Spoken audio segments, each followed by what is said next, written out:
Papa, tu m'aimes encore. Réalise combien Jésus t'aime. Tu m'aimes encore. Papa, dis-lui, tu m'aimes encore. Répétons seulement ça. Tu m'aimes encore. Réalise combien Dieu t'aime. Tu m'aimes encore. Papa, tu m'aimes encore. Merci, merci.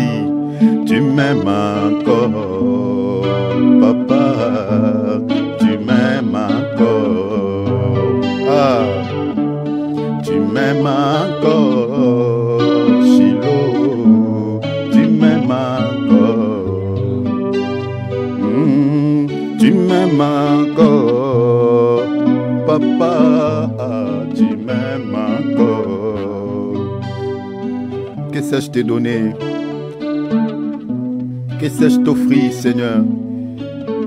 Ah, papa, que sais-je te donner? Que sais-je t'offrir pour cet amour que tu as manifesté pour moi?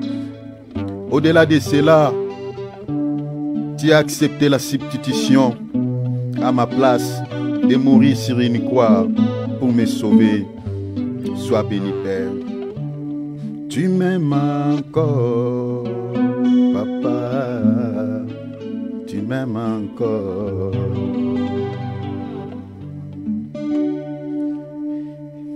Jésus nous aime. J'aimerais te dire, cet après-midi, il t'aime.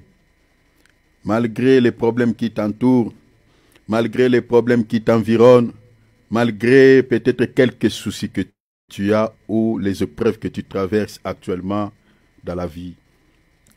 Mais cela n'enlève pas l'amour du Seigneur sur toi. Même si tu es malade, j'aimerais te dire que Jésus t'aime. À l'état auquel tu te retrouves, il t'aime. Oui, il t'aime. Le plus grand amour de Dieu dans ta vie, laisse-moi te dire, le fait qu'il s'est livré à la mort pour que la colère, le châtiment de Dieu ne tombe pas sur toi. Aujourd'hui, tu es compté parmi les enfants de Dieu. Aujourd'hui, tu as la vie. Quand Dieu compte ses enfants, il te compte aussi comme sa fille. Il te compte aussi comme son fils. Ça, c'est le plus grand amour de Dieu dans ta vie. Les choses de ce monde, même si Dieu te les donne ou ne te les donne pas, ce qu'il t'a donné déjà là est plus que toute autre chose. Qu'est-ce qu'il y a à comparer avec les saluts que Dieu t'a donné? Qu'est-ce qu'il y a à comparer avec la vie éternelle, avec la consolation éternelle? Il y a rien. Rien ne peut comparer avec la vie éternelle. Ça, c'est plus précieux que toute autre chose. Ça, c'est le premier amour de Dieu, le plus grand amour de Dieu dans ta vie. Et au-delà de ça, quant à la chair, le souffle là, ce n'est pas les autorités de votre pays qui vous a donné ça. Non. Ça, c'est Dieu qui t'a donné. Si Dieu ne te les donne pas, tu n'auras pas ça. Voilà pourquoi l'Écriture dit que tous ceux qui respirent louent le Seigneur. Loue le Seigneur. Tu respires quant à la chair, tu respires aussi quant à l'esprit. Parce que si on veut interpréter bien cette écriture dans son contexte, ceux qui respirent selon Dieu, c'est ceux qui ont Christ en eux. C'est ceux qui ont le Fils de Dieu en eux. Parce qu'un païen, physiquement, il respire, mais selon Dieu, il ne respire pas. Ça, c'est le sens contextuel de Psaume 150, verset 6. Mais pour nous, les enfants de Dieu, le fait que nous avons déjà Jésus dans nos esprits, nous avons Jésus en nous, nous avons la vie quant à l'esprit, et quant à la chair aussi, nous respirons, donc nous pouvons aussi louer, nous pouvons chanter.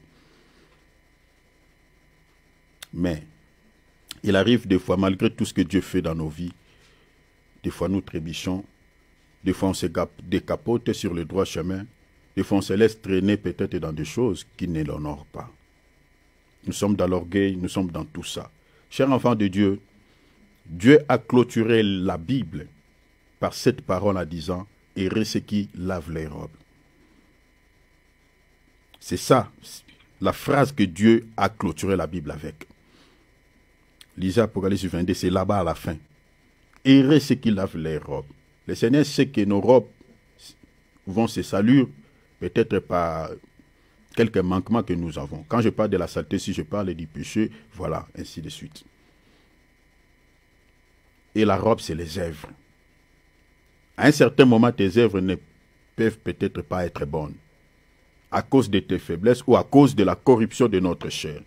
Mais le Seigneur ne veut pas que tu restes dans cet état. Ayons l'habitude de laver nos robes, de sanctifier nos œuvres, parce que nous ne connaissons à quel moment le Seigneur viendra nous chercher. Il est innocent. Il peut revenir pendant que nous sommes en train de faire ce culte.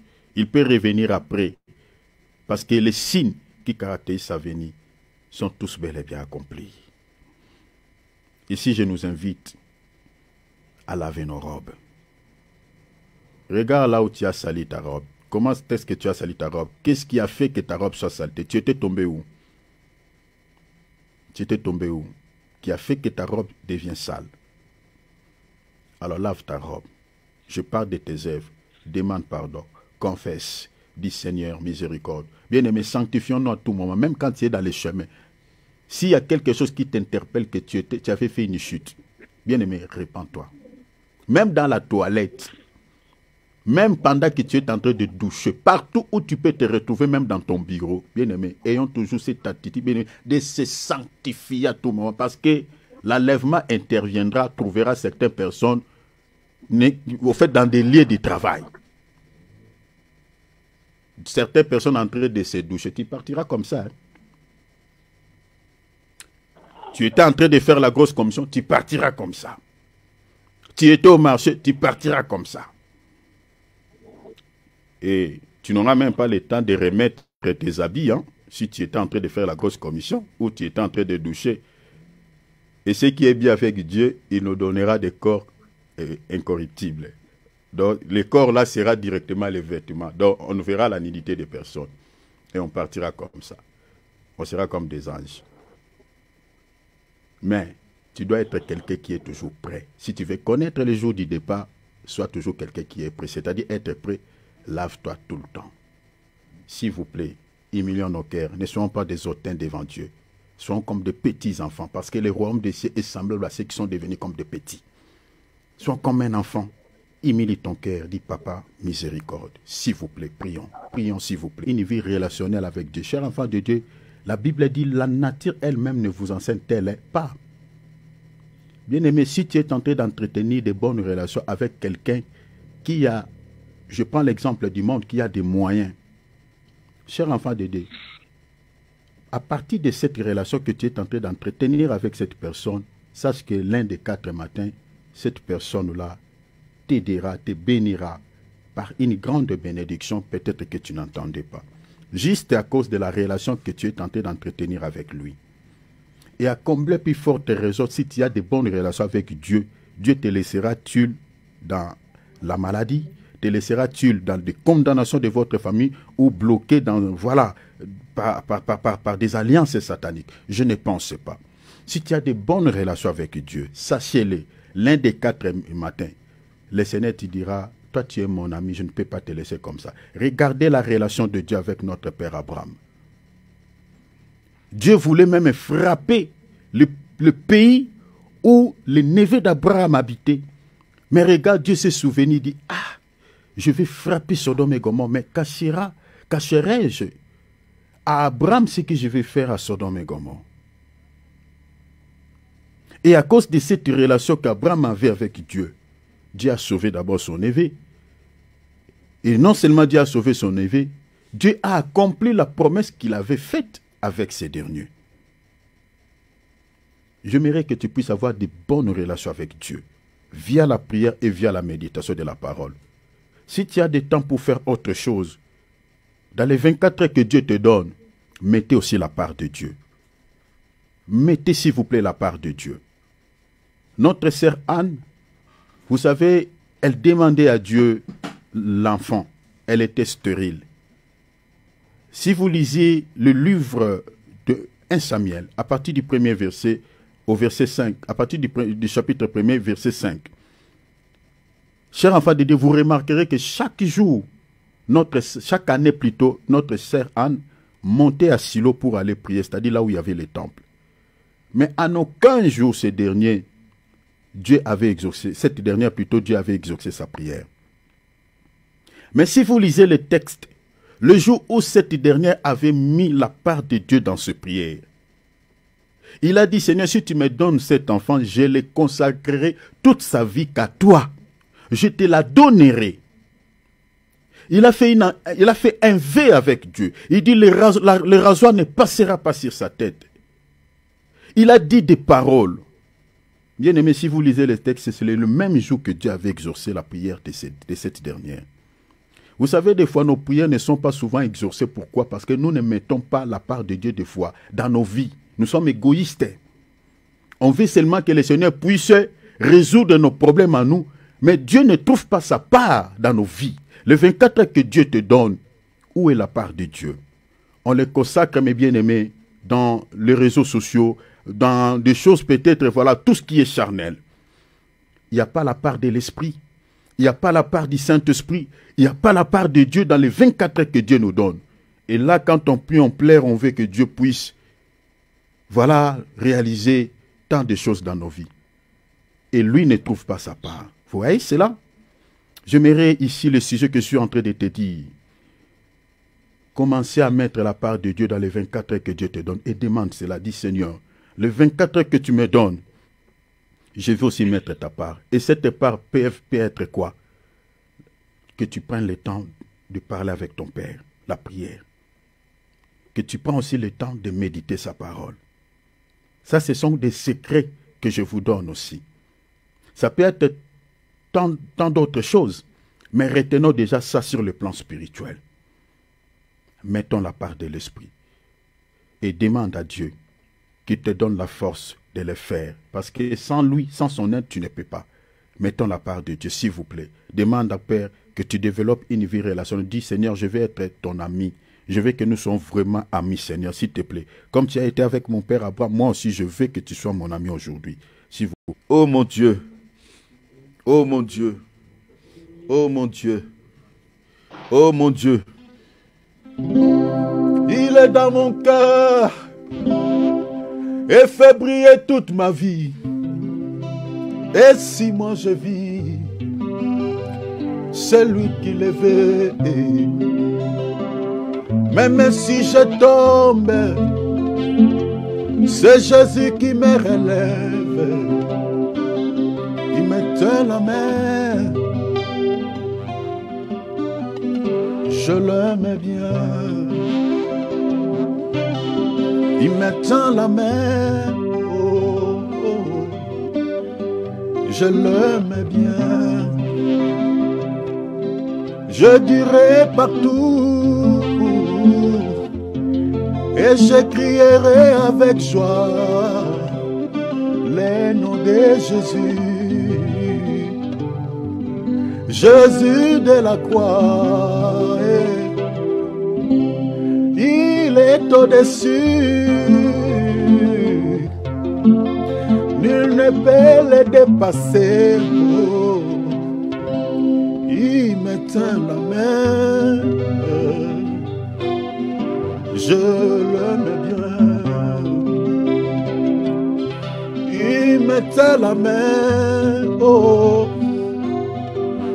je l'aime trop. Oh, vous me dites que cet homme de l'entre-trois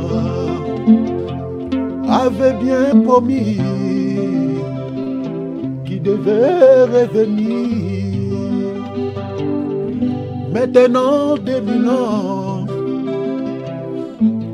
quand est-ce qu'il reviendra. Mais mon âme est témoignée, ça s'accomplirait. Et même mon âme témoignait qu'il vient bientôt. Cet homme de Jésus,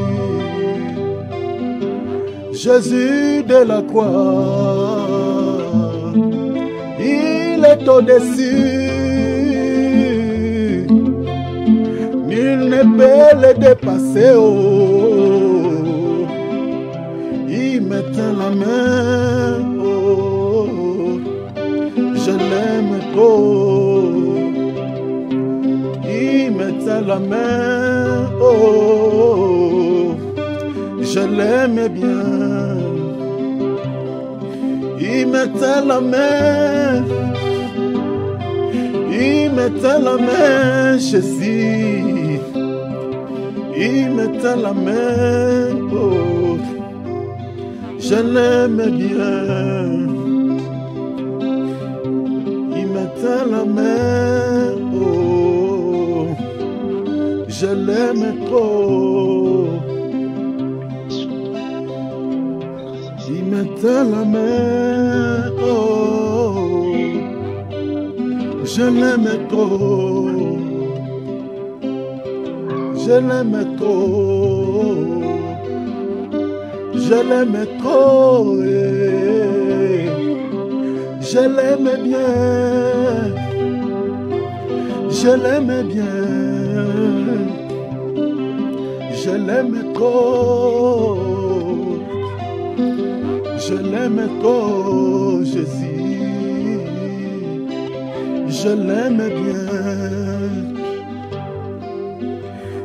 Je l'aimais bien. De tout mon cœur, Seigneur. Je t'aime, papa. De toute ma vie. Je t'aime, papa. Je l'aimais bien.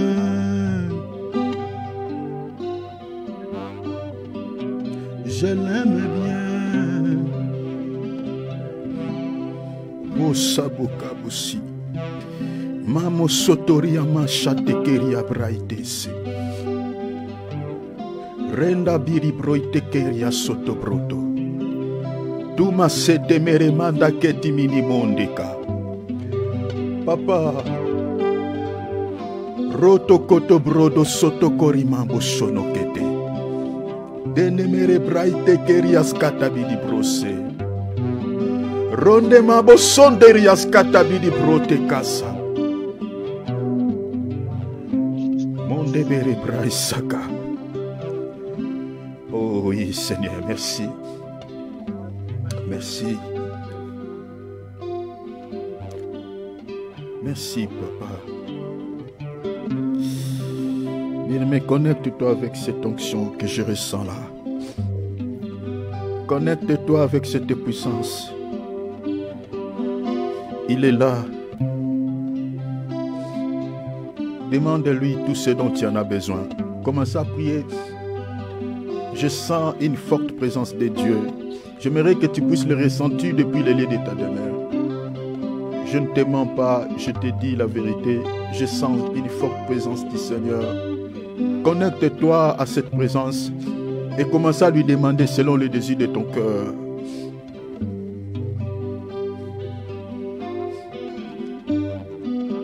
Sois béni. Commence à parler. Sois loué, oh. Sois béni. Sois loué, oh, oh. Sois béni. Sois loué, oh. Sois béni. Je salue ta présence, papa, merci. Sois loué, oh. Jésus, mon roi, mon patron. Sois béni. Je salue ton présence, Seigneur. Sois loué, oh. Sois béni.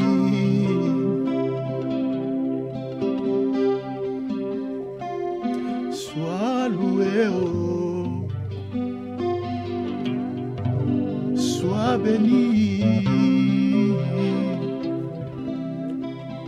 Sois loué, oh. Sois béni.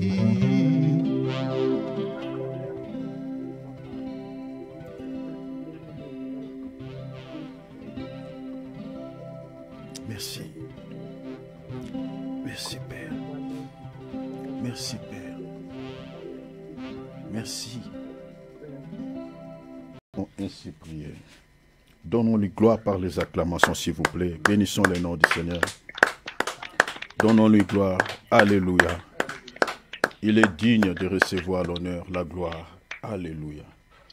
Que le nom du Seigneur soit béni, que votre papa qui est dans le ciel, celui qui était mort pour vous, celui qui a accepté la substitution à votre place à la croix de Golgotha, quelque chose qui n'était pas facile, mais lui, il a résolu cette équation, il a résolu ce dilemme. J'en plairai sur l'île de Patmos, parce qu'il n'y avait personne dans les cieux ni sur la terre qui était capable de pallier à cette situation. Mais l'un des vieillards s'est rapproché des gens pour lui dire « Arrête de pleurer, regarde sur le trône, voici l'agneau. Voici l'agneau qui est capable de résoudre ces problèmes, qui est capable de résoudre les problèmes des bien-aimés qui sont sur la terre. » Et cet agneau que le Père avait donné, c'était sa propre vie. La colère du Père était déversée sur lui. Il a connu tout ce que vous connaissez comme maltraitance. Il a enduré tout ce que vous connaissez comme supplication. Il a connu tout ce que vous connaissez comme être flagellé. Et c'était pour toi et moi. Et je dis en son nom, et je parle en son nom, qu'il vous bénisse et qu'il puisse résoudre les problèmes de tout et chacun de vous. Au nom de Jésus-Christ. Amen. Alléluia. Prenons nos Bibles. Prenons nos calepins, faisons comme d'habitude. Alléluia. Voilà. Nous sommes en train de partager, que Dieu bénisse l'homme de Dieu Alex pour son intervention hier. C'était tellement magnifique. Nous avons été bénis par l'homme de Dieu. Vraiment, merci beaucoup pour cette intervention qui a été tellement magnifique. Et là, nous allons, parce que la parole de Dieu, les serviteurs de Dieu sont comme des maçons ou des constructeurs. Nous sommes en train tous de construire un édifice. Comme l'apôtre Paul l'a dit, nous sommes comme des architectes. Il dit, celui qui bâtit dessus, prenne garde à la manière dont il bâtit. C'est-à-dire, nous bâtissons un édifice. Donc, je viens aussi avec ma petite pierre pour compléter dans cet édifice que nous sommes tous en train d'ériger pour la gloire du Seigneur. Voilà. Prenons nos Bibles, prenons nos calepins. J'aimerais faire rapidement une petite récapitulation rapidement. Nous sommes attelés sur la deuxième catégorie des faux prophètes. Donc, la première catégorie, nous avions dit, c'est des magiciens. Et la deuxième catégorie, c'est les arnaqueurs, ou si vous voulez, les pillards du temple ou des voleurs. Et pourquoi nous disons que la deuxième catégorie des faux prophètes sont des arnaqueurs ou des voleurs? Parce que parmi la mission qui a été confiée à Satan, ou sa mission décrite dans son cahier de charges selon l'évangile de Jean 10:10, la Bible dit qu'il vient aussi pour dérober. Et nous avions expliqué à la lumière des Écritures comment est-ce que le diable dérobe. Et nous avions dit que le diable dérobe dans deux manières distinctes. Donc, il utilise deux méthodes distinctes pour voler. Donc, il dérobe tant sur le plan physique que spirituel. Donc, il utilise ces deux méthodes pour pouvoir dérober. Il dérobe sur le plan physique, il dérobe aussi sur le plan spirituel. Et à la lumière des Écritures, nous avions démontré comment est-ce que le diable dérobe sur le plan physique. Et là, on avait évoqué les passages de Job, chapitre 1er, à partir du verset 12 à 14, donc chapitre 1er, 12, nous avions lu 14 et 15. Donc vous pouvez lire de 12 à 15 directement, il n'y a aucun souci. Alors, par rapport à ces passages, nous avions vu que Satan, il était entré dans les corps de gens pour pouvoir ravir, vous comprenez, dérober les richesses de Job. Et par là, nous avions fait aussi une petite exhortation en disant que si vous avez de pertes des objets inexplicables, hein, vous avez souvent des pertes où on vous vole tout le temps, bien aimé, il faut aussi faire allégeance à la prière. Il faut aussi prier Dieu. Parce que les diables aussi, parmi ses spécialités, le vol aussi fait partie. Mais tu ne verras pas Satan comme ça entrer dans ta maison te dire que oui, mais voici Satan, je viens pour te voler. Comme dans la vie de Job. Donc c'est le Seigneur qui nous révèle que c'est le diable qui a ravi le bœuf et les ânesses de Job. Il est entré dans les corps de gens qu'on appelait les Sabéens. Donc les Sabéens là, ce n'était que des corps, mais l'esprit qui avait animé ces gens pour pouvoir dérober les troupeaux de Job, c'était les diables en personne. Donc, si vous avez souvent des pertes d'objets, le perte d'argent, ou vous êtes souvent victime de vols, chers enfants de Dieu, il ne faut pas prendre cela à la légère. Il faut prier Dieu ou demander la prière des hommes de Dieu pour pouvoir prier en ta faveur afin de chasser cet esprit, parce que l'esprit de vol aussi existe, parce que le diable aussi utilise le vol. Il peut entrer dans un corps de quelqu'un pour pouvoir te dérober, comme il avait fait dans la vie de Job. Et ça, c'est sur le plan physique. Et sur le plan spirituel, nous avions dit qu'il dérobe aussi la parole de Dieu qui est sémée dans nos cœurs. Et le Seigneur dit qu'il dérobe pourquoi? Parce que s'il laisse cette parole dans nos cœurs soit gardée, on sera sauvé. J'avais évoqué par rapport à cela le passage de l'évangile de Luc chapitre 8. On avait lu les versets 5 et puis j'ai récupéré directement les versets 11 et 12 où le Seigneur nous montre noir sur blanc que quand la parole de Dieu est sémée dans le cœur d'une personne, le diable vient pour pouvoir quoi? Pour pouvoir enlever cette parole qui est sémée dans le cœur d'une personne. Pourquoi? Pour que ce dernier ne soit pas sauvé. Et par là, nous avions dit que les salis, quand on parle du salut ou de la vie éternelle, les salut ou la vie éternelle passe par la connaissance de la parole. Si vous avez la connaissance de la parole, si vous gardez la parole de Dieu dans votre cœur et que vous les mettez en pratique, mes bien-aimés, votre salut est garanti. Et l'ennemi, sachant cela, il utilise une méthode pour pouvoir arracher la parole de Dieu, enlever, dérober la parole de Dieu dans le cœur de l'homme pour que l'homme ne soit pas sauvé. Par là, nous avions encore dit que il y a plusieurs personnes aujourd'hui qui ont fait des temps et des temps dans nos assemblées qui n'ont aucune connaissance de la parole de Dieu, malgré ils écoutent la parole tout le temps, malgré ils écoutent la parole de Dieu à chaque fois, mais ces gens n'ont pas la connaissance des Écritures. Et nous avions dit par là que ce n'est pas parce que ces gens-là ne veulent pas avoir la connaissance de la parole de Dieu, ne veulent pas garder la parole de Dieu dans leur cœur, mais il y a un ennemi.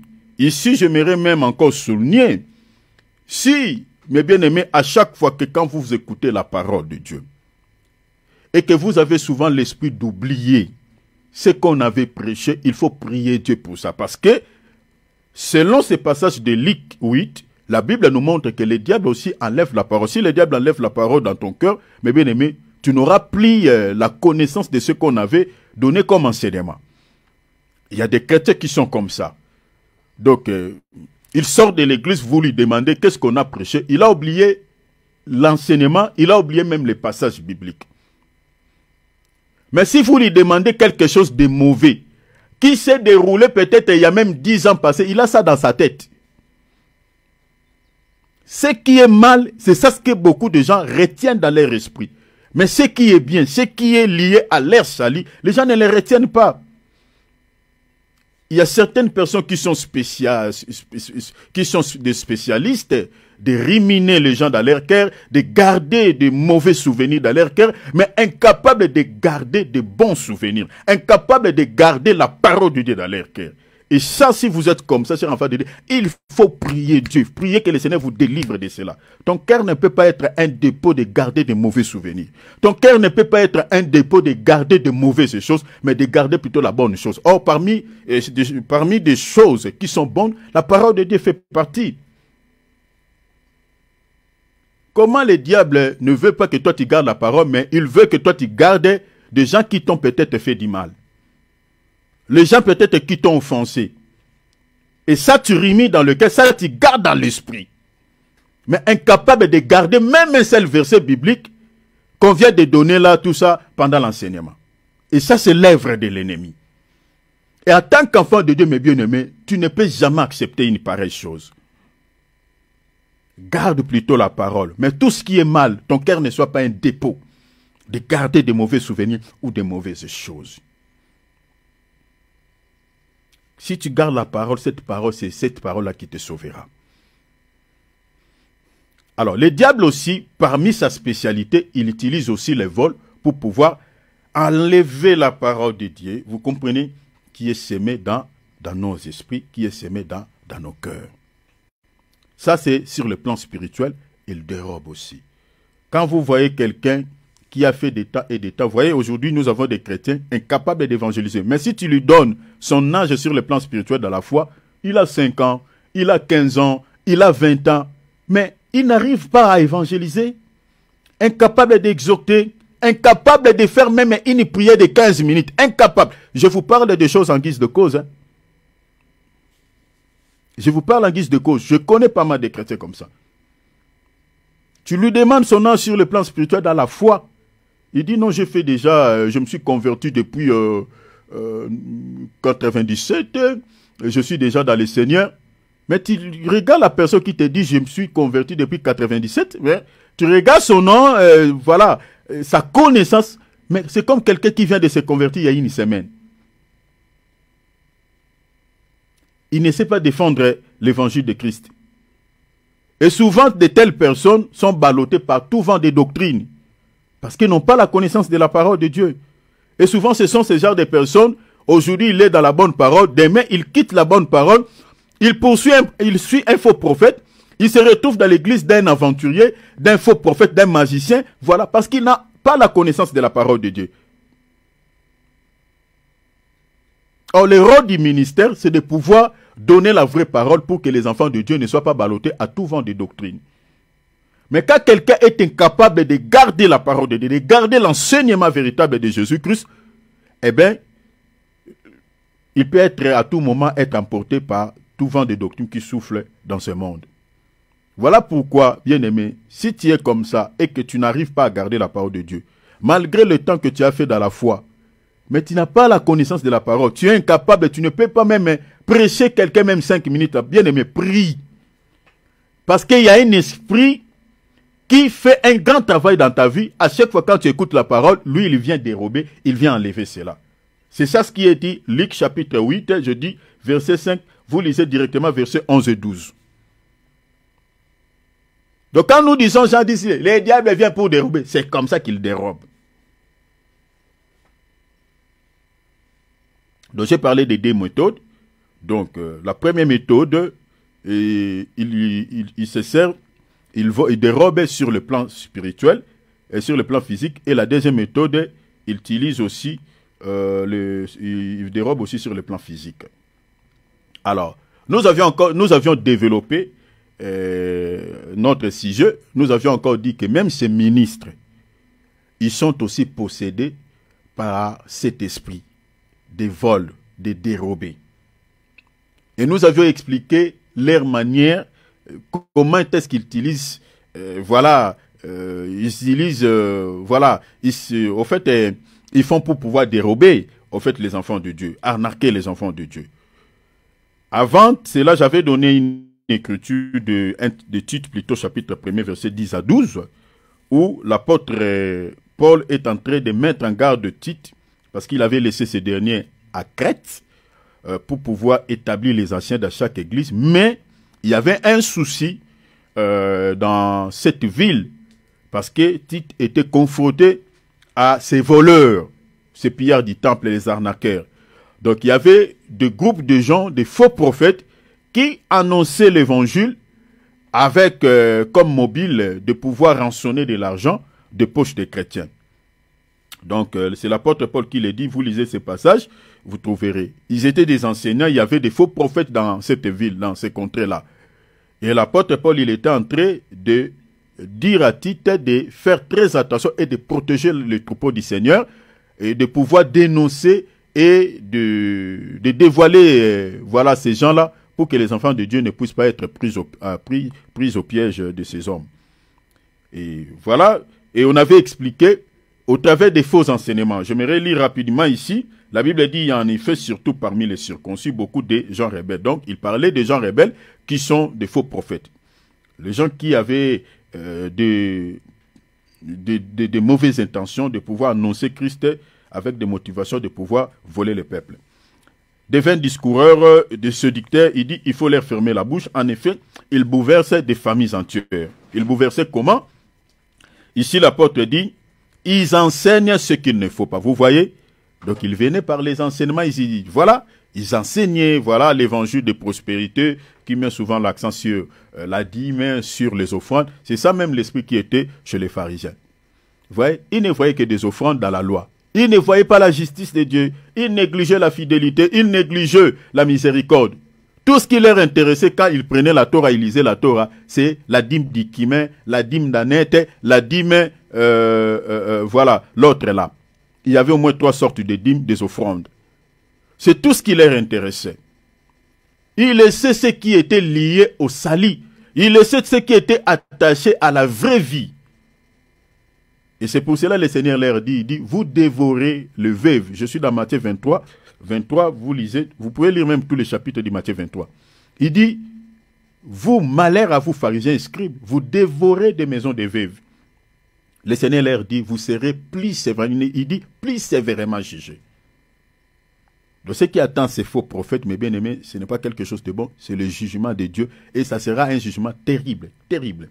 Ici, ils enseignent ce qu'il ne faut pas. Et l'apôtre Paul dit, avec quel mobile? Il dit, pour gagner de l'argent de façon malhonnête. Nous avons besoin d'argent dans l'église pour faire avancer l'œuvre aussi. On a besoin des offrandes pour pouvoir régler aussi quelques soucis quant à la chair. Parce que pour avoir les micros, pour avoir voilà, ces logiciels que je suis en train d'utiliser, on a payé. On a aussi besoin peut-être des offrandes. Mais nous ne pouvons pas manipuler la parole de Dieu pour pouvoir, mes bien-aimés, rançonner de l'argent des poches des enfants de Dieu. Ça ne se fait pas. Nous ne pouvons pas corrompre la parole de Dieu. Non.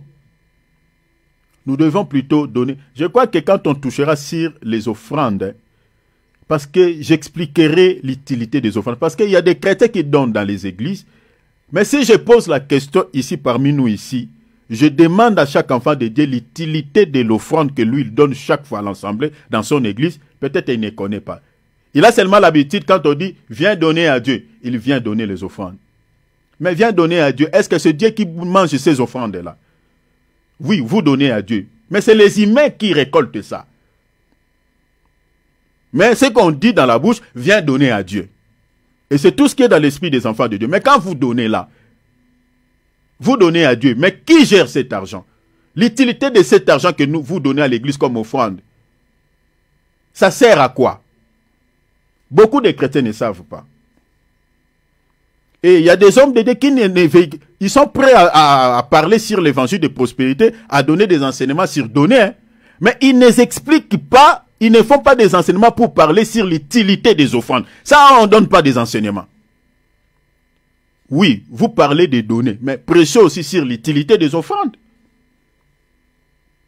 Quelle est l'utilité de ces offrandes que les enfants de Dieu donnent? Ça sert à quoi? Est-ce que cet argent-là que les enfants de Dieu donnent, ça appartient à un individu? Est-ce que dans la Bible, il n'y a pas de verset qui explique l'utilité des offrandes? Est-ce que vous comprenez ce que je suis en train de vous dire, bien-aimés? C'est pour ça que vous devez être enseigné. C'est pour ça que nous vous parlons des arnaqueurs.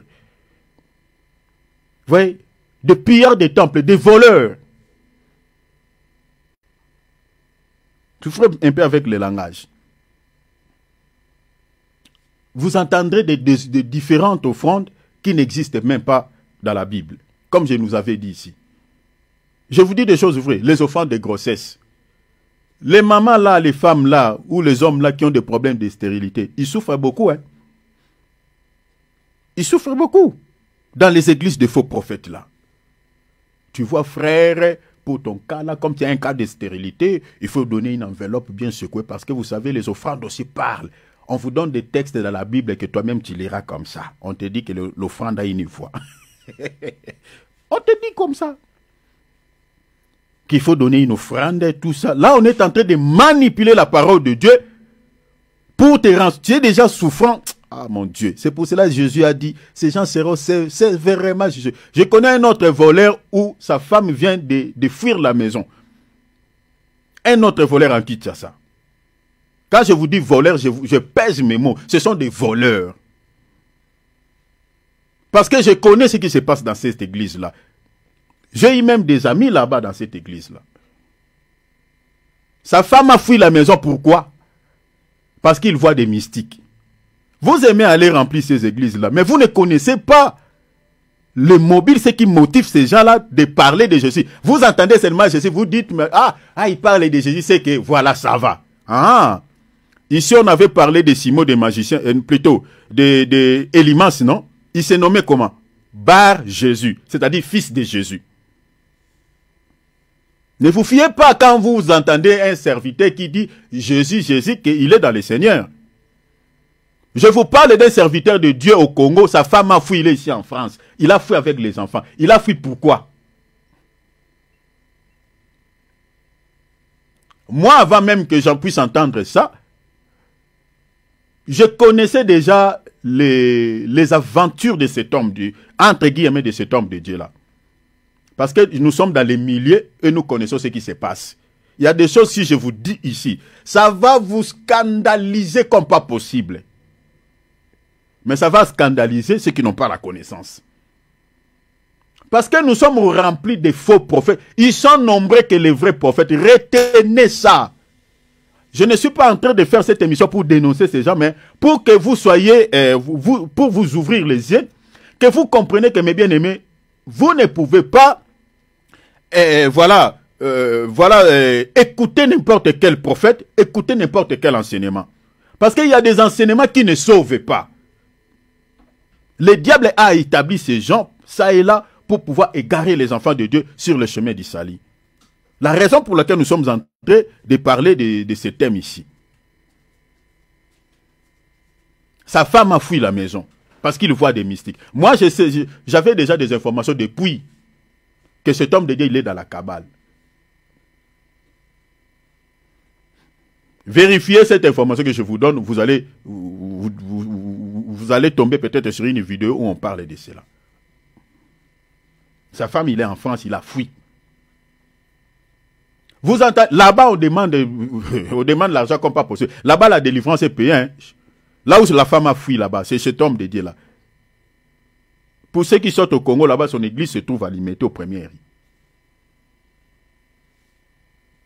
Ça, je vous donne déjà un indice. Vous comprenez que ces gens-là, mes bien-aimés, ce sont des loups au milieu des brebis.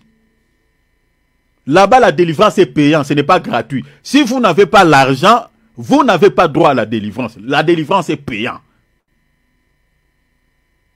Tous les enseignements qu'il donne là à la télé, là, vous entendez tout ça, délivrance, il explique la parole. C'est pour séduire. Quand je vous parlais de solutions, c'est pour séduire. Et quand vous allez entendre ça, donc ma vie est bloquée, il y a ça, il y a ça, il y a ça, et voilà. Et quand vous allez chercher la délivrance de votre vie, ou la délivrance de tes enfants peut-être qui sont dans la sorcellerie, ou la délivrance, je ne sais pas dans quel domaine, quand vous vous retrouvez là-bas, on va vous renvoyer chez un homme, et cet homme-là, il va d'abord vous enregistrer, la première des choses, on vous enregistre. Deuxièmement, on va vous demander si vous priez là-bas. Si vous ne priez pas là-bas, il n'y a aucun souci. Maintenant, on va vous donner une liste de choses que tu dois acheter. Tu dois acheter du lait, tu dois acheter du sucre, tu dois acheter des choses, tu dois donner l'argent pour la location d'une maison. Voyez un peu. Et c'est de cette manière qu'ils dérobent. Et ils sont pleins, ils sont pleins. Ça, je vous donne, je vous explique ce que je connais par rapport à lui. Mais ils utilisent plusieurs mécanismes, plusieurs méthodes pour voler, pour arnaquer les enfants de Dieu.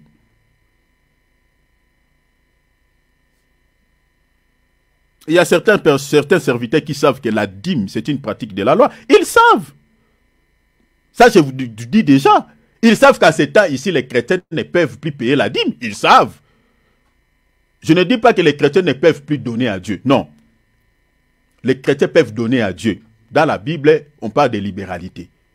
On parle de dons. Mais la dîme, non.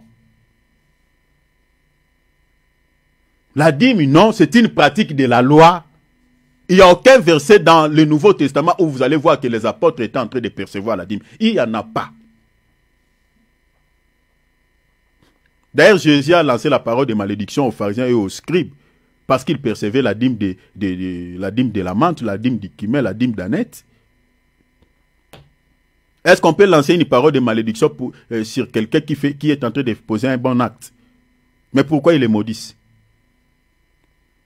Il y a certains serviteurs de Dieu qui récupèrent cette écriture. Voilà la dîme, on parle de la dîme dans le Nouveau Testament. Mais lis les versets dans son contexte. Il y a d'autres qui récupèrent Luc 18. Il y a d'autres qui récupèrent Hébreux chapitre 7. Il n'y a que ces 3 versets-là dans le Nouveau Testament.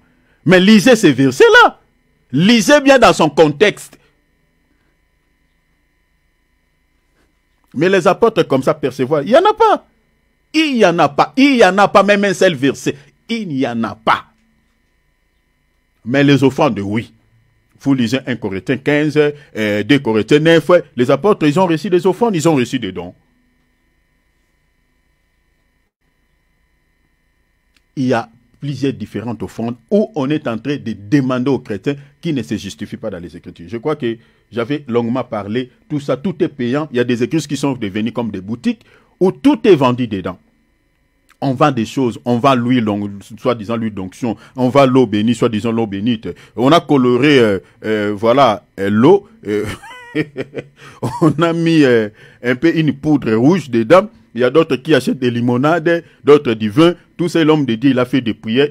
Et il est tenté d'emballer l'esprit des enfants de Dieu dans cette chose, en disant que voilà, c'est ça le sang de Jésus, vous devez appliquer cela dans votre maison, tout ça pulvérisé, voilà, dans votre chambre, surtout si vous voyez, tout ça. Il y a ça, il y a ça, il y a ça. Et les enfants de Dieu achètent.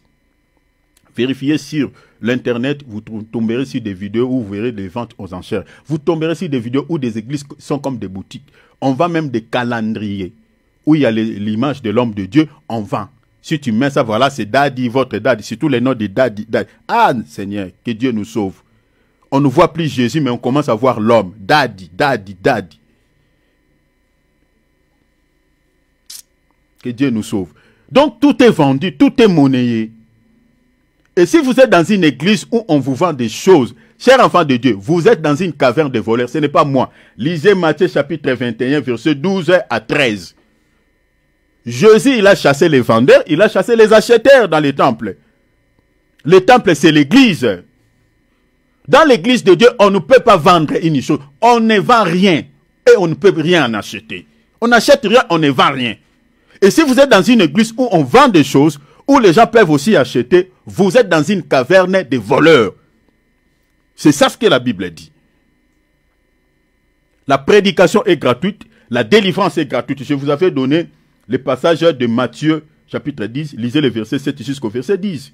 Jésus, il a dit, allez prêcher le royaume, guérissez les malades, ressuscitez les morts, tout ça. À la fin, il dit, vous avez reçu gratuitement, donnez gratuitement. Jésus n'a pas dit donner en contrepartie avec de l'argent. Quand vous prêchez l'évangile, il y a des hommes de Dieu, si vous l'invitez chez vous pour pouvoir prêcher, bien aimé, il vous demande les cachets, surtout s'il est connu. Ouf, il demande les cachets comme des musiciens. Hein. Tu dois les payer pour venir prêcher chez vous. Bien aimé, il y a des choses que vous ne connaissez pas. Hein. Alors que la Bible dit quoi? La prédication est gratuite. La guérison est gratuite. Tout est gratuit. Tout ce qui est de Dieu est gratuit.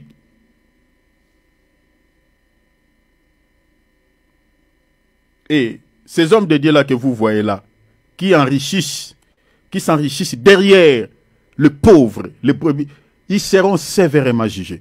Sévèrement jugés. troisième catégorie, notons dans nos calepins, troisième catégorie de faux prophètes. Ceux qui sont mal affermis, ceux qui sont animés par l'esprit d'erreur et qui ont des interprétations particulières des Saintes Écritures. Ça, c'est la troisième catégorie. Je répète pour ceux qui écrivent. Notons, troisième catégorie de faux prophètes. Je parlais de ceux qui sont mal affermis, c'est-à-dire ceux qui sont animés par l'esprit d'erreur et qui ont des interprétations particulières des Saintes Écritures. Donc, une personne qui est touchée par l'esprit d'erreur ne comprend pas les Écritures. C'est ça ce que vous devez comprendre. C'est-à-dire c'est quelqu'un qui ne comprend pas les Écritures. Une personne qui est habitée par l'esprit, parce que dans la Bible, nous avons deux types d'esprit. Nous avons l'esprit de la vérité et nous avons l'esprit de l'erreur. Notons, soulignons ça. Dans la Bible, nous avons deux types d'esprit qui animent chaque serviteur quand il prêche la parole. Nous avons l'esprit de vérité, de la vérité, et nous avons l'esprit de l'erreur. Donc si celui qui vous prêche la parole n'est pas habité par l'esprit de la vérité, il ne peut être habité que par l'esprit d'erreur. Il n'y a que ces deux esprits. L'esprit d'erreur, au fait, même lui-même peut-être ne saura pas qu'il est habité peut-être par cet esprit. Il ne saura pas. C'est-à-dire quand il lit la Bible, quand il lit les Écritures, il ne les comprenne pas. Il ne comprend pas la Bible. Souvent, ce sont des gens qui ont des interprétations particulières. C'est-à-dire, il lit un verset et il fait sortir le verset hors de son contexte, de son sens contextuel. C'est ça les soucis que nous avons aujourd'hui avec les gens qui sont habités par l'esprit de l'erreur.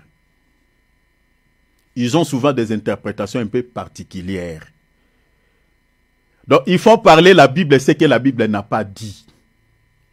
Et le fait qu'il est habité par l'esprit d'erreur, c'est ça ce qui fait de lui un faux prophète. Est-ce que vous avez compris ça?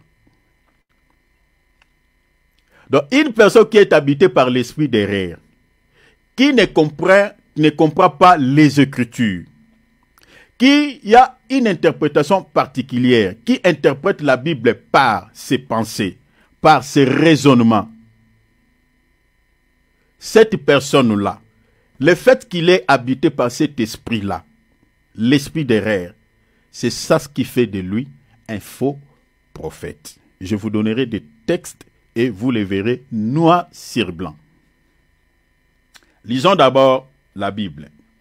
Dans la Bible, c'est que vous devez d'abord comprendre, le diable Satan, il est aussi appelé l'esprit d'erreur. Vous voyez comme Dieu dans la Bible s'est manifesté dans les trois différentes dispensations dans la Bible. C'est-à-dire Dieu s'est manifesté dans la première dispensation comme étant Père. Dans la deuxième dispensation, Dieu s'est manifesté comme étant le Fils. Et dans cette dernière dispensation, Dieu s'est révélé à nous comme étant l'Esprit. Le diable aussi, il a ça. C'est ça ce qui a donné naissance à cette fausse doctrine qu'on appelle la Trinité. Hein? La Trinité, qu'il y a trois personnes. Hein? Je crois que quand on touchera sur cette ligne, on laissera la Bible parler.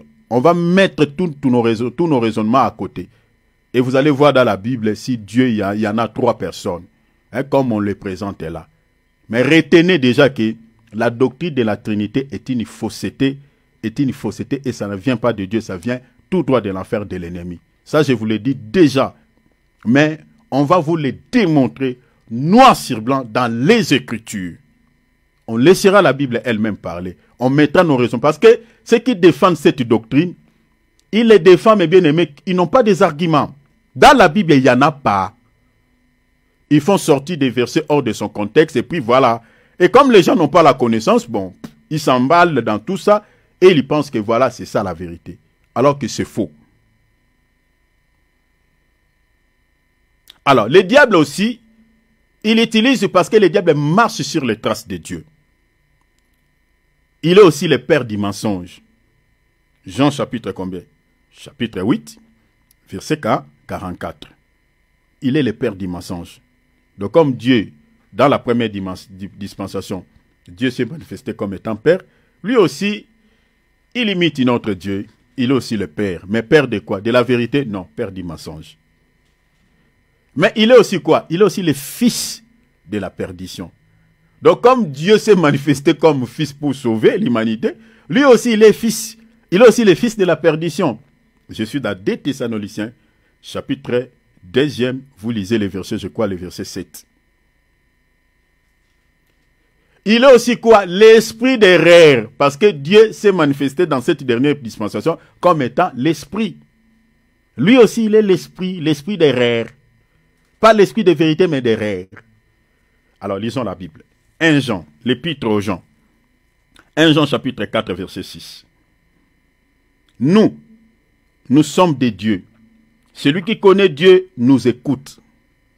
Celui qui n'est pas de Dieu ne nous écoute pas.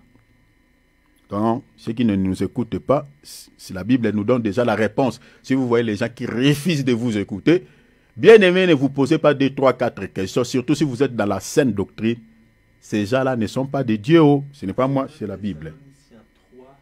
C'est 2 Thessaloniciens chapitre combien? 3. Verset combien? 3. 2 Thessaloniciens chapitre 2. Donc, arrangez ces 2 Thessaloniciens chapitre 3e, verset 3e. C'est là où il est écrit, il est le fils de la perdition. Alors, la Bible a dit, celui qui n'est pas de Dieu ne nous écoutez pas. Maintenant, l'apôtre Jean dit, c'est par là nous connaissons, 1, l'esprit de la vérité, 2, l'esprit de l'erreur. Est-ce que vous avez vu ça? Donc, c'est par là nous connaissons l'esprit de la vérité et l'esprit de l'erreur. Donc, dans la Bible, vous voyez que, mes bien-aimés, nous avons deux types d'esprit. Donc, quand vous êtes en face d'un serviteur de Dieu qui vous prêche la parole, mes bien-aimés, la première des choses que vous devez mettre dans votre esprit, est-ce qu'il est animé par l'esprit de la vérité ou l'esprit de l'erreur? Parce que s'il vous prêche les faussetés, bien-aimés, il faut penser à 3, 4 questions. Il est possédé par l'esprit de l'erreur. Et le fait qu'il est possédé par l'esprit de l'erreur, donc vous êtes en face d'un faux prophète. Je veux vous le démontrer. Hein? Donc vous êtes en face d'un faux prophète. Parce qu'il y a d'autres questions qui vont dire que est-ce qu'un serviteur de Dieu, quand tu le prêches, ne peut pas commettre l'erreur dans la Bible, tout ça. Ici, quand on parle de l'esprit de l'erreur ici dont on parle, ce n'est pas le fait que, comme tout à l'heure, là j'ai donné un verset, j'ai donné un verset, mais j'ai tapé à côté, et je n'ai pas donné le verset exact, et le bien-aimé m'a dit non, c'est 2 Thessaloniciens chapitre 3. Ce n'est pas cette erreur-là.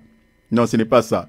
L'esprit de l'erreur ici, c'est-à-dire, c'est interpréter la Bible, avoir une interprétation particulière de la parole de Dieu. Au lieu de laisser la Bible elle-même puisse parler, mais quand on lit la Bible, on commence à raisonner sur les Écritures, à donner des interprétations qui ne se justifient pas dans la Bible, c'est-à-dire faire parler la Bible ce qu'elle n'a pas à dire. Donc on lit la Bible, mais on ne la comprend pas.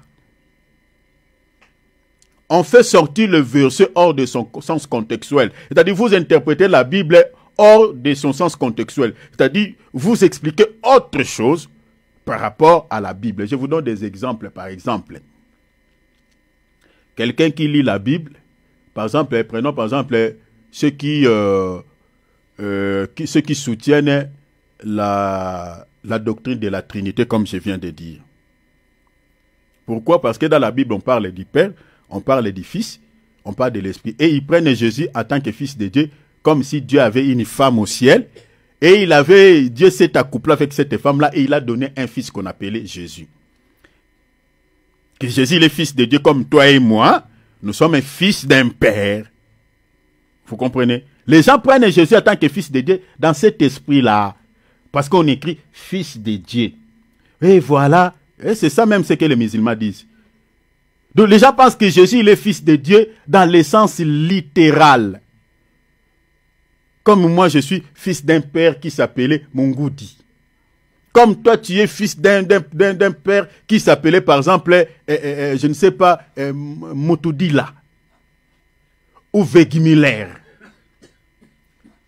Et les gens prennent Jésus en tant que fils de Dieu dans ce sens-là, de manière littérale. Alors que là, ce n'est pas ça. Ce n'est pas ça. La notion du fils dans la Bible, quand on dit fils de Dieu, la notion du fils dans la Bible a une autre explication. Rien à voir avec la définition que l'encyclopédie peut donner sur le mot fils. Est-ce que vous me comprenez, cher enfant de Dieu? Rien à voir. Et quand on parlera sur la doctrine de la Trinité, on va vous expliquer toutes ces dimensions. Pourquoi Jésus était appelé fils, fils de Dieu. Et retenez, Jésus n'est pas seulement appelé fils de Dieu, il était aussi appelé fils d'Adam. Il était aussi appelé fils d'Abraham. Il était aussi appelé fils de David. Il était aussi appelé fils de l'homme. Mais pourquoi les gens laissent toutes ces explications? Ils récupèrent seulement fils de Dieu. Mais il est aussi fils d'Adam. Il est aussi fils de David. Il est aussi fils de l'homme. Pourquoi vous n'expliquez pas ça aux enfants de Dieu? Est-ce que vous comprenez ça? Dans toutes ces appellations-là, il y a toute une explication, mes bien-aimés, sur le plan doctrinal. Il y a des explications. Maintenant, les gens qui lisent de manière, voilà, qui comprennent les Écritures de manière charnelle, qui ne comprennent pas les Écritures ou qui sont habités par l'esprit des rêves, comme j'ai dit, et ils prennent cela de manière littérale. Ils comprennent cela de manière littérale. Que Jésus est fils de Dieu, ah voilà, donc Dieu a un fils légitime. Il est vraiment, voilà. C'est ça. Les gens qui soutiennent par exemple la polygamie, ce sont ces genres de personnes qui sont possédées par l'esprit d'erreur. Qui sont possédés par l'esprit d'erreur. Regardez ce monsieur qui est incarcéré dans la prison centrale de Makala. Il est en train de couper, donc il va, je crois il va faire combien de temps en prison? Je crois 11 ans comme ça. Hein? La sentence qui est tombée, il va payer encore l'amende. Qui s'est remarié avec une 12e femme, avec une petite qui est mineure, qui a l'âge, donc qui est sa petite fille. Mais bien aimé, même si la Bible autorisait la polygamie, papa, même si la Bible autorisait la polygamie, vraiment, papa, tu n'as pas eu pitié de cette petite fille qui peut être ta petite fille. Vraiment, il y a des... Oui, vous savez, ça fait très mal. Si vous regardez cette image, ça a choqué tout le monde sur la toile. Hein? Et tout le monde est content comme on a arrêté ce monsieur, ce soi-disant pasteur. Et les avocats du parti public et de ONG, ils ont même demandé au juge de fermer son église. Et nous sommes d'accord. Nous avons eu un ministre des Plans, un ministre des Plans à l'époque de Joseph Kabila qui priait là-bas. Et le ministre des Plans s'est marié avec plusieurs femmes. Il priait dans l'église de ce monsieur-là. De tout l'argent du contribuable congolais, le monsieur a récupéré cela pour aller épouser plusieurs femmes qui priaient dans cette église-là. Le ministre des Plans. Si vous connaissez le ministre des Plans à l'époque de Joseph, il priait dans cette église-là, il s'est marié avec plusieurs femmes. De tous nos argents que nous contribuons dans des taxes, dans des tribus, tout ça, dont les messieurs, voilà, pour les projets, réaliser quelques projets du pays, lui, il est récupéré pour épouser plusieurs femmes. Et nous sommes contents qu'on a fermé, si on ferme cette assemblée-là. Le monsieur va couper au moins 11 ans de prison. Donc, on a changé l'âge de cette fille. On lui a donné l'âge qui n'est pas même son âge. Parce que le monsieur voulait se marier avec cette petite fille. Et le papa, à cause de l'argent. Oh, il y a des papas qui sont méchants. Hein? Parce que le monsieur, il a l'argent. Vous voyez, il fait partie aussi des faux prophètes qui arnaquent les enfants de Dieu. Et comme il a des moyens, il a les sous. Le papa, c'est tout ce qui l'intéressait. Il dit, moi, je donne ma fille. Et au moment où je vous parle, que ce soit les papas et les messieurs, ils sont là-bas en prison. Nous bénissons le Seigneur pour ça. Parce que Dieu peut entrer même, utiliser même la justice de ce monde pour pouvoir punir certaines personnes. Vous voyez les gens qui sont habités par l'esprit d'erreur. Parce que la Bible parle de la polygamie dans la loi. Et lui, il récupère, voilà, la vie d'Abraham, la vie de David, la vie de tous ces personnages-là qui se sont mariés avec plusieurs femmes. Et il dit, donc, nous aussi, nous pouvons aussi se marier. La polygamie, c'est biblique. Mais papa, donnez-nous les Écritures, même dans le Nouveau Testament, parce que c'est les apôtres. Nous nous sommes bâtis sur les fondements des apôtres. Ce sont eux qui nous ont légué cet évangile. Alors, donnez-nous, parce que nous, nos ancêtres, ce sont les apôtres. L'Israël ont pour les ancêtres les 12 patriarches. Parmi nos grands-parents, à nous, les apôtres, qui étaient mariés avec une deuxième femme? Qui? Parmi les 12 tels qu'ils étaient là. Parce que ce sont eux qui nous ont légué cet évangile. Qui était marié avec lui? Parce que la Bible dit, vous êtes bâtis sur l'enseignement des prophètes et des apôtres. Donc, il laisse la doctrine des apôtres, il est allé dans la loi, vous voyez? Donc, les gens qui sont habités par l'esprit d'erreur, qui ne comprennent pas les Écritures, c'est comme ça qu'ils interprètent la parole. Il y a d'autres qui autorisent l'alcool, la bière. Hein? Comme on dit à Lingala, tout ça. Mela kasikolangwate. Ça, beaucoup de gens aiment comme ça. Mela kasikolangwate. Prenez un peu, mais ne tombez pas dans l'ivresse. C'est ça. Mais les gens oublient le vrai sens contextuel de ces versets. Si vous lisez vraiment avec esprit, vous allez voir que l'apôtre Paul, en réalité, il interdisait la bière ou l'alcool, le vin aux enfants de Dieu. Si vous lisez ça avec esprit, vous allez voir ça. Parce qu'il dit, au contraire, il dit, ne vous enivrez pas du vin. Il parle de l'ivresse. Mais regardez la partie B, ça c'est la partie A. Dans la partie A, il dit, ne vous enivrez pas, il parle de l'ivresse. Mais qu'est-ce qu'il dit dans la partie B? Il dit, mais au contraire, soyez remplis du Saint-Esprit. Vous voyez?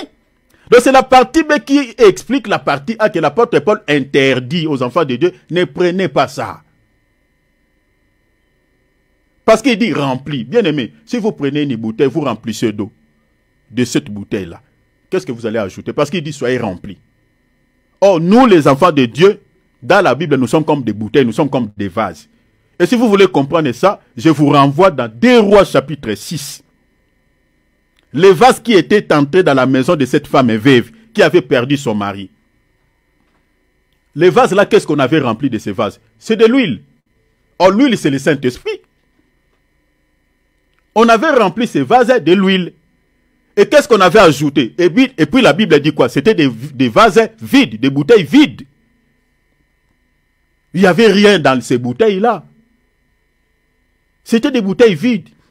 Il n'y avait pas un peu d'alcool dedans, non. C'était des bouteilles vides, des vases vides. Tout ce qu'on avait mis dedans, c'était de l'huile.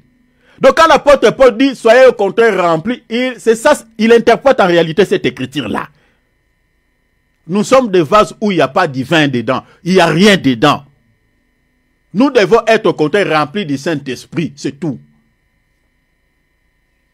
La plupart des gens qui prennent de l'alcool, qui prennent du vin, qui prennent... Je suis désolé pour les serviteurs de Dieu qui autorisent ça. C'est pour cela que nous sommes en train de dire qu'il y a des gens qui sont possédés par l'esprit de l'erreur. Parce que le diable, il est considéré comme étant l'esprit d'erreur. Les gens, ils lisent la Bible, mais ils interprètent ça hors de son contexte, du sens contextuel. Je connais pas mal de serviteurs de Dieu qui prennent de l'alcool, qui prennent de la bière. Et vous allez voir quand un serviteur de Dieu prend le vin, prend l'alcool, et ça va lui pousser à la chair, ça va lui pousser à l'impudicité, ça lui pousse dans tout ce qui est chair. Souvent, c'est comme ça.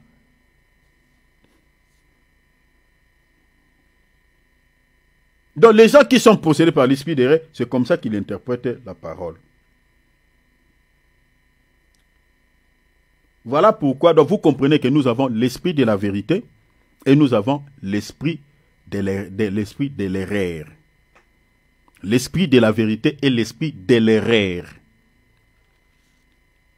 La raison pour laquelle l'apôtre Jean, si vous lisez dans 1 Jean chapitre 4 verset 1, l'apôtre Jean plutôt dit, éprouvez les esprits. Donc quand il dit éprouvez les esprits, il parle au pluriel.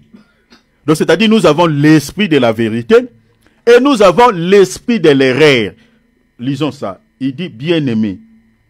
1 Jean chapitre 4 verset 1er. Il dit bien-aimé. N'ajoutez pas foi à tout esprit. Donc nous avons deux types d'esprit.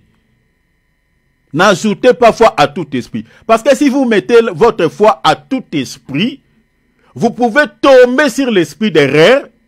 Donc un serviteur de Dieu possédé par l'esprit d'erreur, et vous êtes tombé sur son enseignement et vous êtes égaré.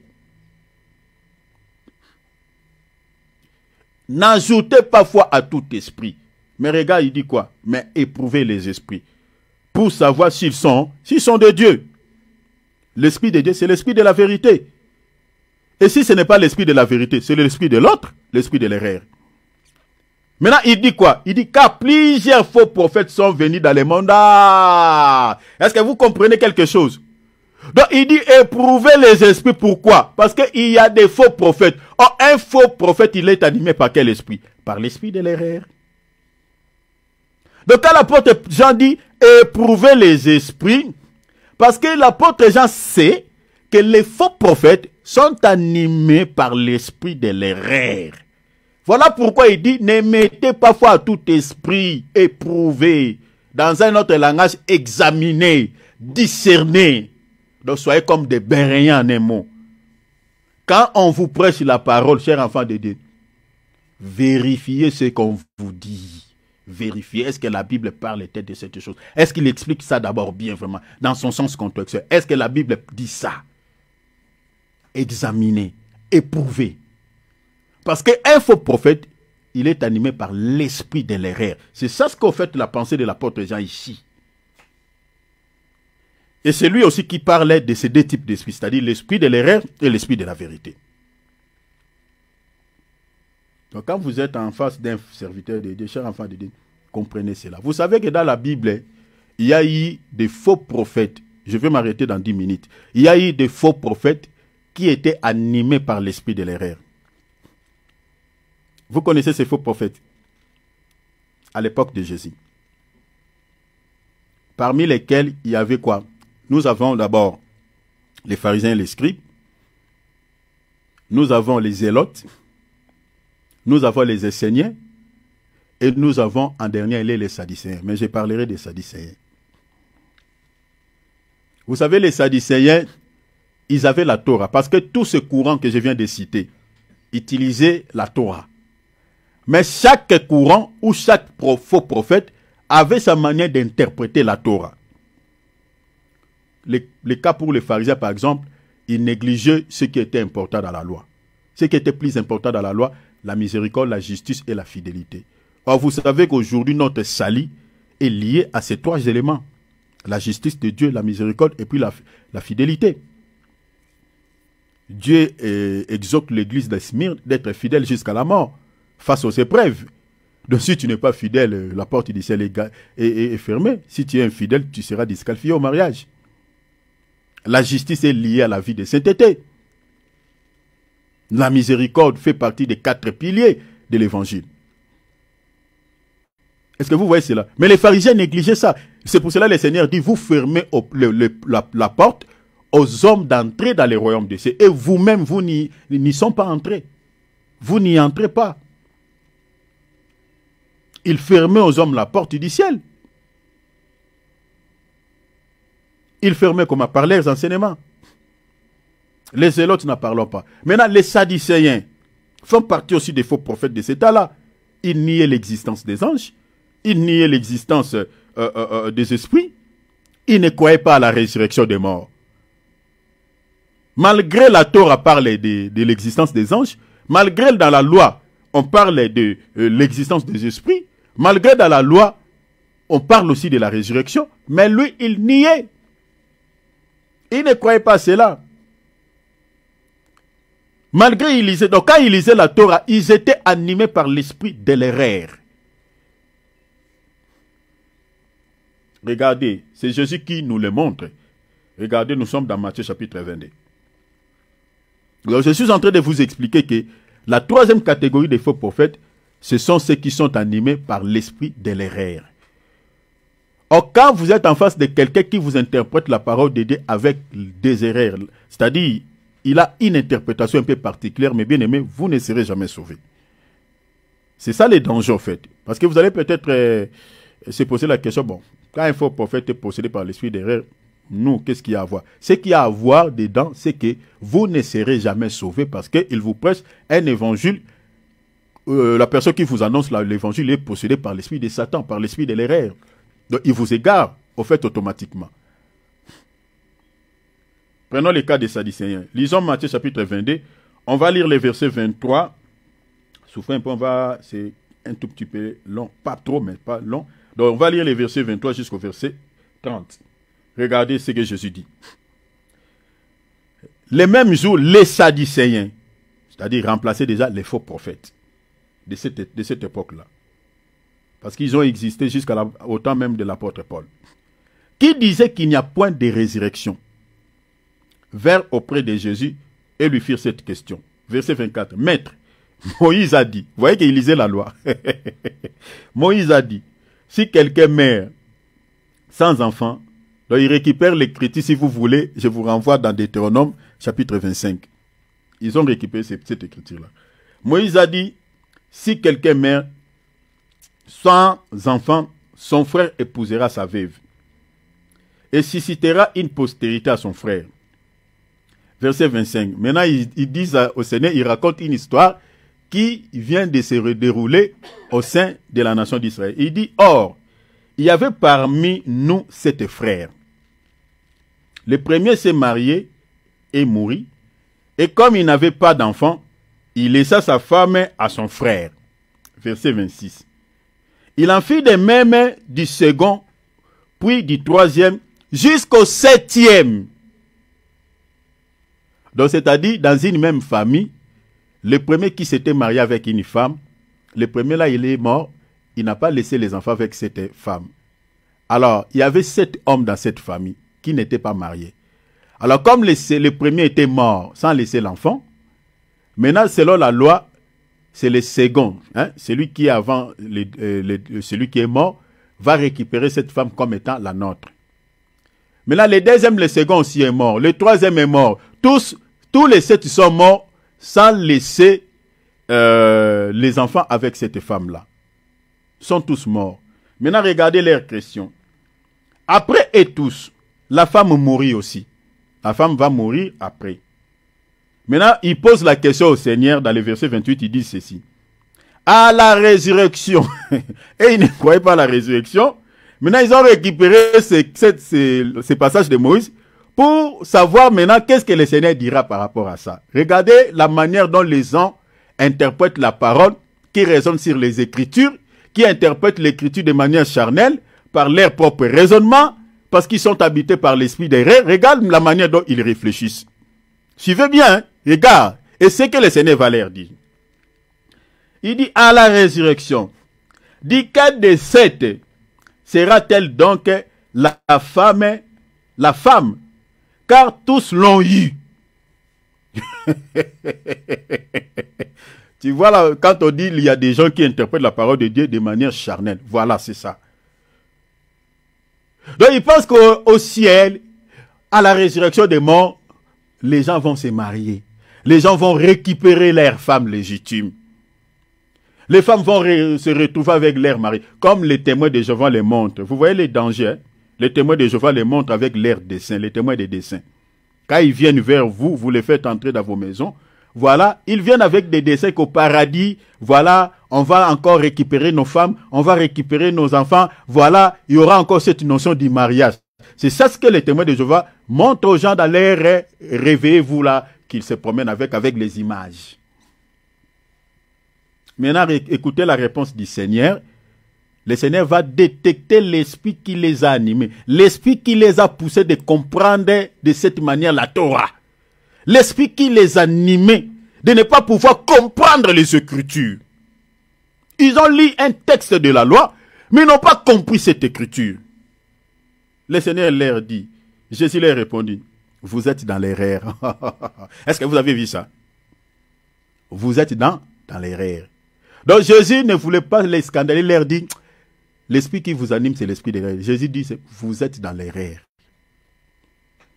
Maintenant, l'apôtre Jean, c'est lui qui a expliqué que l'esprit qui animait les Sadducéens, c'était l'esprit de l'erreur. C'était l'esprit de l'ennemi. L'esprit de l'erreur. Ils lisent la parole, ils lisent la Torah, mais ils les comprennent de manière charnelle. Quand vous êtes en face d'un serviteur de Dieu, qui vous lit la parole, qui vous lit la Bible, et qu'ils la comprennent, mes bien-aimés, de manière charnelle, cher enfant de Dieu, l'esprit qui l'anime, c'est l'esprit de l'erreur. Et à cause de ça, c'est ça ce qui lui fait un faux prophète, et les gens ne peuvent jamais sauver d'un tel évangile.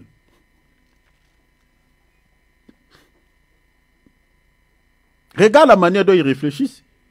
Le Seigneur leur dit, car à la résurrection, les hommes ne prendront pas point des femmes. C'est ça ce qui leur échappait. Ils ne comprenaient pas. Les hommes ne prendront pas des femmes, ni les femmes des maris. Mais ils seront comme qui? Comme les anges de Dieu dans les ciels.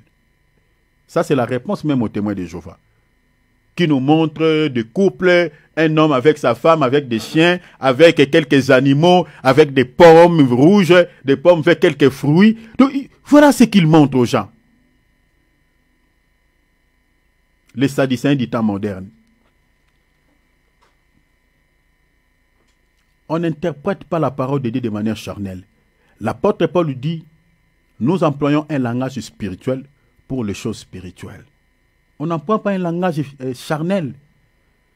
Et ce qui est charnel, quand vous interprétez la parole de Dieu de manière charnelle, sachez-le que tout ce qui est charnel est satanique, est terrestre, est diabolique. Je suis dans Jacques chapitre 3, verset 15. Tous ceux qui interprètent la parole de Dieu de manière charnelle sont animés. En fait, l'esprit qui les anime, comme je viens de dire, l'esprit satanique. Parce que ce qui est charnel est terrestre et diabolique. Jacques 3, 15.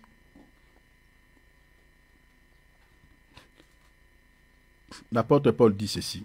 1 Thessaloniciens chapitre 2, verset 3. Car notre prédication ne se repose ni sur l'erreur,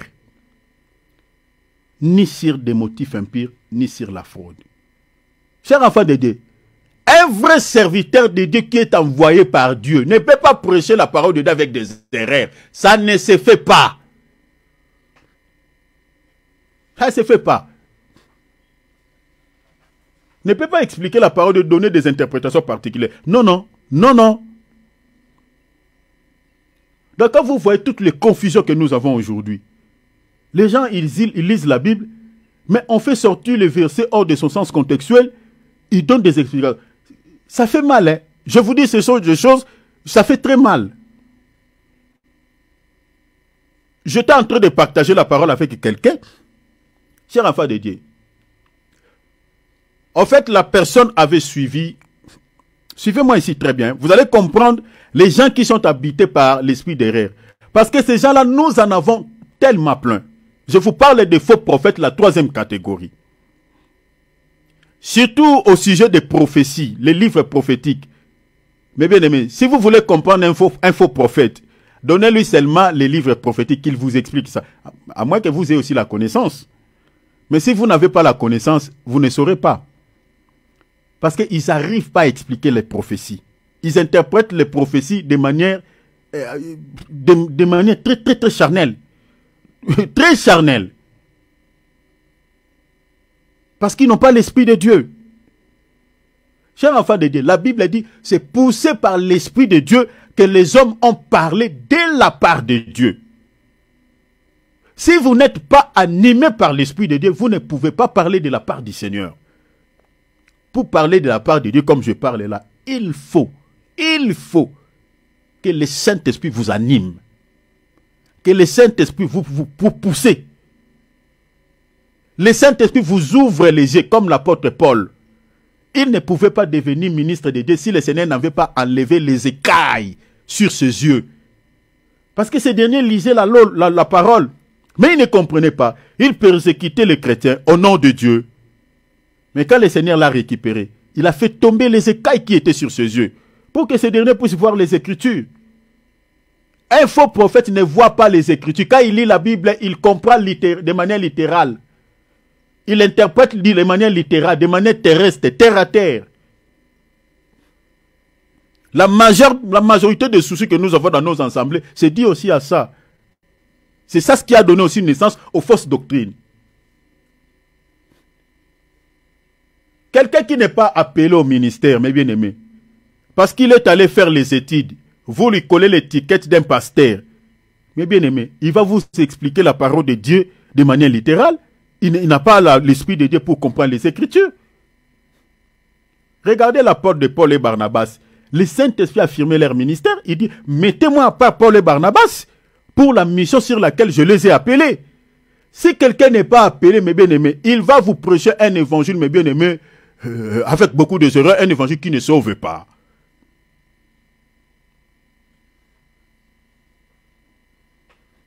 C'est pour cela ici, il est conseillé à tout chrétien, cher enfant de Dieu. Priez Dieu pour que vous compreniez la parole. Soyez comme des Béréens. Parce qu'il est question de votre salut. Si vous êtes en face des faux prophètes, quelqu'un qui est animé par l'esprit des rêves, qui vous prêche des choses qui ne se justifient pas dans la pensée de Dieu, mes bien-aimés, vous n'êtes pas sur la voie du salut. Hein? Vous êtes sur la voie de la mort. L'apôtre Paul dit dans 1 Thessaloniciens 2:3, notre prédication ne se reposait ni sur l'erreur. Un serviteur de Dieu qui est appelé au ministère ne peut pas prêcher la parole avec des erreurs. Ça ne se fait pas. Un jour, je discutais avec un bien-aimé. Il suivait un faux prophète. Je vous parle d'un faux prophète. Le faux prophète là, il prêchait sur la prophétie. Et ce qu'il prêchait, c'était quoi? Il parlait des 10 rois. Et il dit quoi? Il dit que non. Il explique que tu vois, les 10 rois, c'était les 10 nations. Parmi les nations, il a cité les Suède, les Lituanie, il a cité 10 nations, tout ça. C'était ces 10 nations, cette prophétie s'est accomplie à ce temps-là. Voilà, il a démontré sur le plan géopolitique que c'était ces 10 nations-là, où sur la tête de chaque nation, il y avait une tête. Moi, j'ai demandé à ses frères, à ses bien-aimés, je dis, est-ce que... Je dis, je n'en disconviens pas. Oui, lui, il a démontré que c'était ces nations-là, ces 10 nations-là. Parce que dans chaque nation, il y avait une tête qui dirigeait. Il a récupéré, je ne vous ai pas des détails. Mais moi, j'ai récupéré les versets. J'ai dit, bon, lisons d'abord la Bible, hein, pour qu'on sache d'abord si ce qu'il dit est vrai. Lisons d'abord la Bible.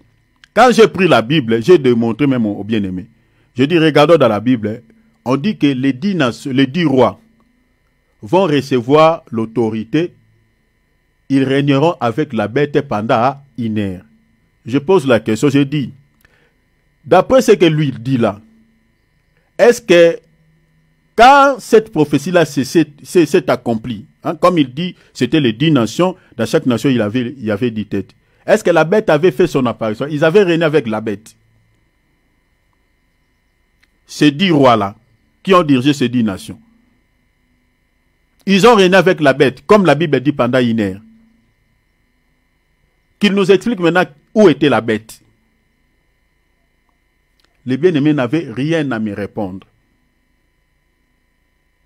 Donc il y a d'autres qui expliquent la parole de Dieu, qui ne tiennent même pas compte sur la notion du temps, qui ne tiennent pas compte sur la notion de l'espace. Mais bien-aimés, surtout quand on prêche sur la prophétie, il faut tenir compte de ces 2 éléments que je vous ai dit. La notion du temps et la notion de l'espace. Parce que chaque prophétie doit s'accomplir, 1, dans un lieu, 2, doit s'accomplir dans un temps précis. Donc il explique la prophétie, il n'a même pas tenu compte de ces 2 éléments. On dit les 10 rois régneront, auront des nations, des territoires, mais ils vont régner avec la bête. Ce n'est pas à ce temps ici que cette prophétie s'accomplira. C'est-à-dire, la bête fera son apparition quand? La bête fera son apparition quand l'église va partir à l'enlèvement, dira les 7 ans. Donc c'est à ce temps-là que cette prophétie aura son accomplissement. Lui, il dit que cette prophétie, c'est à... Vous voyez comment, mes bien-aimés, les gens sont possédés par l'esprit d'erreur? Vous voyez cela? Et les bien-aimés, il a crié à ces mensonges. Donc celui qui est en train d'interpréter ça, il est possédé par l'esprit d'erreur. Et du coup, il a emballé tout le monde dans cette erreur. Et si vous regardez sa vidéo, il a fait des vies, hein, de vie et de vie. Et j'ai dit, toutes ces personnes-là qui ont regardé cette vidéo, qui ont crié à ces mensonges, sont dans la perdition, sont égarés. Notre prédication ne se repose ni sur l'erreur. On ne peut pas avoir, mes bien-aimés, une interprétation particulière. Regarde, mon temps est épuisé. Je crois que je vais m'arrêter ici parce que mon temps est épuisé. Donc, vous voyez, vous pouvez méditer 1 Corinthiens chapitre 4, verset 6. Et puis, vous méditez également. Bon, je vous donnerai d'autres écritures, je crois. Tout ça, je commencerai même ici le jeudi prochain. Donc, mon temps est épuisé. Désolé parce que j'ai dépassé un tout petit peu. Donc, c'est comme ça. Nous ne pouvons pas interpréter la parole de Dieu, mes bien-aimés, de manière littérale, de manière charnelle. Ça ne se fait pas. Donc nous devons toujours interpréter la parole de Dieu, mes bien-aimés. Si un serviteur de Dieu qui est mandaté par le Seigneur est appelé vraiment, mes bien-aimés, à servir le Seigneur, ce dernier doit interpréter la parole de Dieu de manière correcte et il doit interpréter, libérer toute la vérité qui sont cachées dans la parole de Dieu. Donc, pour que vous compreniez un faux prophète, cette troisième catégorie, vous devez aussi avoir la connaissance d'un vrai enseignement. Parce que vous ne pouvez comprendre un faux billet si vous n'avez pas la connaissance d'un vrai billet.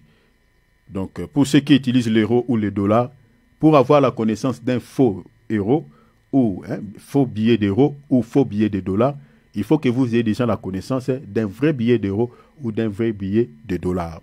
Donc, pour dire que il faut d'abord avoir la vraie connaissance en toi. Ainsi, quand quelqu'un vous présentera un faux enseignement, vous aurez directement la connaissance de pouvoir comprendre que celui-ci nous prêche des hérésies, des choses qui n'ont rien à voir avec la parole de Dieu. Donc, lisez d'abord vos Bibles, méditons la Bible dans les 24 heures que Dieu vous donne, et puis demandez au Seigneur de pouvoir vous donner son esprit pour pouvoir comprendre la parole de Dieu. Donc, nous avions partagé sur la troisième catégorie. Nous allons nous réunir jeudi, c'est jeudi ici, à 19h30. Donc, nous allons vous expliquer encore d'autres choses. Et puis, le samedi, dimanche, je crois qu'on vous dira, si le dimanche on va, tout ça, mais je vous dirai. Mais déjà, le samedi, nous allons nous réunir, tout ça. Donc, jeudi, on sera là, le samedi. Mais le dimanche, c'est tantôt plus tôt, je pense, peut-être pas, mais je vous confirmerai le samedi. Voilà. Mais le jeudi à 19h30 et puis le samedi. Sinon, le Seigneur de gloire vous bénisse. Nous allons prier. Ouvrons-nous.